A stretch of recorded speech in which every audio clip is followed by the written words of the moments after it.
Alright, first I just wanted to start talking about the welfare system. I wanted to talk about the video that we had to watch. It blows my mind that people think that we shouldn't help support the poor. Because just like she was saying, there are people that cannot work. It's not that they don't want to, although I'm sure there are some people who simply don't want to. There are people who have disability, they have mental illness. There simply are not jobs for them to work wherever they're living, and obviously without money you can't just pick up and go. And that just makes it very difficult. And the one person made a comment about how we shouldn't just hand people things, and we should, like food stamps, we shouldn't just give them money for the food. She made a very good point that a lot of the people are working. I was actually talking to one of my friends because I was asking her if like college students can get food stamps, and she was saying that you can, but you have to make sure that you're working 20 hours, otherwise you're not eligible. Which is just crazy to me, because 20 hours a week, which, okay, that's not that bad, but then on top of school, if you're going to school full time, sometimes 18 credit hours, it's a lot. So those are just like kind of some of the negatives of the welfare system. Some of the positives, it's just you have that support if you need it. It's really just like a supplement, though. It's not really livable.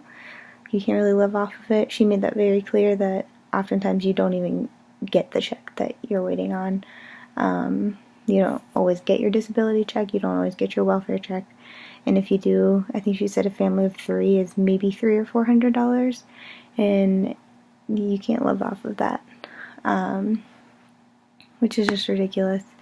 And she even said, I think when the whole reform was happening in 1996, that they think people were not saying how much they were making, because it would just decrease the amount of money they were getting, and they were already not getting enough to help them. So that was interesting. And then just from the book, a lot of the stories, from chapter 7, the people that were working on the highways, they didn't even have good working conditions, and they had to work for the welfare. So it was kind of like what the guy in the video had talked about, which was just weird. You're expected to work, but you don't have a toilet, you don't have water, you don't have all these things that a person needs. So it's just ridiculous that they don't even have proper working conditions. And then, let's see. And then it says, how do I feel about women, particularly single parents working with small children at home? I feel like they have to do what they have to do. I don't think small children should be left at home, but I think it's also an issue like Title 20. They don't always give you the amount that you need, which is unfortunate. They do give you help, but sometimes you still can't afford to, if you have 2 infants, so you say you have twins or something, infants are expensive to put into daycare, and it's expensive, and you can't expect mothers to do all these things. They have all these responsibilities, so they can't just sit at home with their children, but they also have to find childcare for them.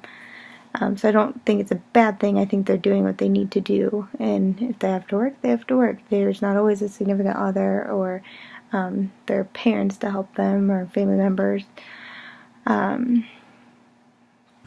So yeah, thank you.